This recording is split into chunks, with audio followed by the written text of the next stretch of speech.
कहते हैं अगर आपको भारत देखना है तो शहरों को छोड़कर गांवों में जाइए। आज भी देश की लगभग 2/3 जनसंख्या गांवों में ही रहती है। भारत में बहुत से गांव ऐसे हैं जो अपनी किसी न किसी विशेष बात के लिए बहुत प्रसिद्ध हैं। आज हम आपको जिस गांव में ले चलेंगे वह अपने किसी चमत्कारी मंदिर या किसी रहस्यमयी गुफा के लिए नहीं, बल्कि यहाँ के रहवासियों की अलग तरह की भाषा और अलग तरह के बर्ताव के कारण प्रसिद्ध। गाँव वालों ने कुछ अलग तरह के नियम बना रखे हैं। जब आप इन नियमों के बारे में सुनेंगे, गाँव के बारे में जानेंगे तो हैरान रह जाएंगे। वास्तव में हम जिस रहस्यमयी गांव के बारे में बात कर रहे हैं उसका नाम है मलाना। हिमालय की चोटियों के बीच पार्वती घाटी में स्थित मलाना गांव चारों तरफ से गहरी खाइयों, बर्फीले पहाड़ों से घिरा हुआ है। मात्र 1700 से 1800 की जनसंख्या वाले ये गांव जो है वो पर्यटकों के बीच काफ़ी लोकप्रिय है। भारत ही नहीं बल्कि दुनिया भर से लोग यहाँ घूमने के लिए आते हैं। वैसे मलाना तक पहुँचना आसान नहीं है। इस गाँव के लिए कोई पक्की सड़क नहीं जाती। पहाड़ की पगडंडियों से होते हुए यहाँ तक पहुँचा जा सकता है। दोस्तों, आपको बता दें कि यहाँ के निवासी खुद को सिकंदर का वंशज कहते हैं। इनकी माने तो जब सिकंदर ने भारतवर्ष पर आक्रमण किया था तो उसके कुछ सैनिकों ने इसी जगह पर रुकने का निश्चय किया। जब सिकंदर वापस गया तो ये सैनिक उसके साथ वापस नहीं गए और इसी जगह पर रुक गए।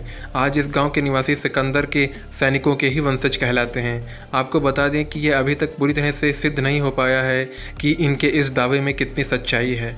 वैसे सिकंदर के समय की कई सारी चीज़ें मलाना गाँव में देखने को मिल जाएंगी। इस गांव में एक तलवार भी रखी हुई है यहाँ के मंदिर में, जो कि सिकंदर के समय की बताई जाती है। इस गांव के बीचों बीच में एक खुली जगह है जहां पर इस गांव की परिषद बैठती है। इसी खुली जगह के पास ही जमलू देवता का मंदिर है, जो कि बर्फीले पहाड़ों से घिरा हुआ बहुत ही आकर्षक लगता है।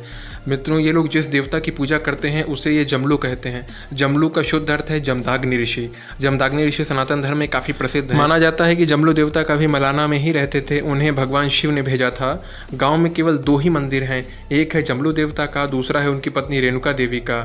इस गांव का अजीब सा नियम यह है कि कोई भी बाहरी व्यक्ति जो इस गांव का नहीं है, गांव में आता है तो कुछ भी स्पर्श नहीं कर सकता। यदि स्पर्श करेगा तो उसे दंड दिया जाएगा। दंड स्वरूप जुर्माना वसूलने की प्रथा है। यहाँ का जो पवित्र मंदिर है जमलू देव का मंदिर, उसे यदि आप स्पर्श करते हैं तो 2500 से 3500 रुपये तक का जुर्माना आपको देना पड़ सकता है। ऐसे ही अलग अलग जगह को स्पर्श करने के लिए अलग अलग तरह के जुर्माने हैं, जो कि 1000 रुपये से लेकर 1500 रुपये तक के हो सकते हैं। है ना ये थोड़ा अजीब। जब यहाँ किसी दुकान से कोई सामान खरीदेंगे तो वो लोग आपको सामान ज़मीन पर रख कर देंगे। आप उसे बाद में उठा सकते हैं और पैसे भी वो ज़मीन पर आप जब रख देंगे तब बाद में उठा लेंगे। वो स्पर्श का बहुत ध्यान रखते हैं।